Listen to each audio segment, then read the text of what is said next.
एक छोटी लड़की को अपने घर में एक चुड़ैल का सामना करना पड़ा।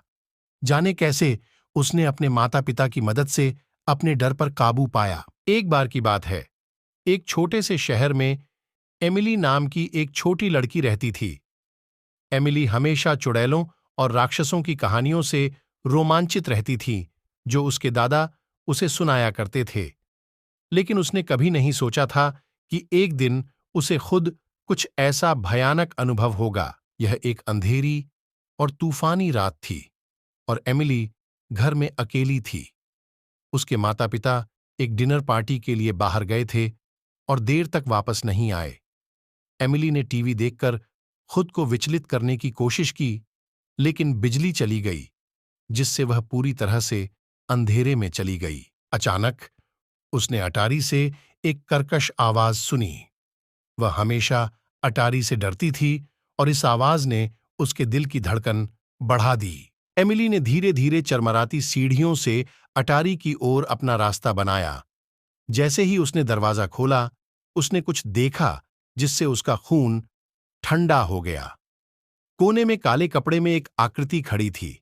यह एक चुड़ैल थी जिसके लंबे उलझे हुए बाल और उसके चेहरे पर एक टेढ़ी मेढ़ी दुष्ट मुस्कान थी। एमिली ने भागने की कोशिश की, लेकिन चुड़ैल बहुत तेज थी। वह अपनी हड्डी वाली उंगलियों से आगे बढ़ी और एमिली की बांह पकड़कर उसे और करीब खींच लिया।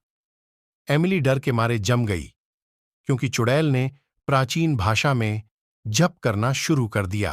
अचानक अटारी का दरवाजा खुल गया और एमिली के माता पिता दौड़कर अंदर आए। उन्हें लगा कि कुछ गड़बड़ है और वे जल्दी घर आ गए थे। चुड़ैल ने उनका सामना किया।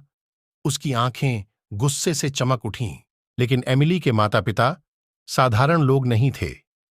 वे जादू टोने के विशेषज्ञ थे और वे जानते थे कि इस तरह की स्थिति से कैसे निपटा जाए। उन्होंने अपनी छड़ी निकाली और चुड़ैल पर जादू करना शुरू कर दिया, जो उनकी आंखों के सामने सिकुड़ने और मुरझाने लगी। अंत में चुड़ैल हार गई और एमिली के माता पिता अपनी भयभीत बेटी को आराम देने के लिए दौड़ पड़े। उन्होंने समझाया कि चुड़ैलें और राक्षस असली थे, लेकिन उनमें उन्हें हराने की शक्ति थी।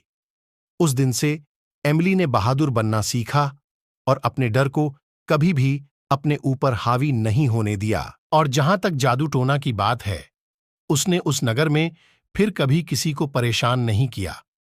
लेकिन कुछ का कहना है कि अंधेरी और तूफानी रातों में आप अभी भी अटारी के माध्यम से उसकी दुष्ट खड़खड़ाहट सुन सकते हैं।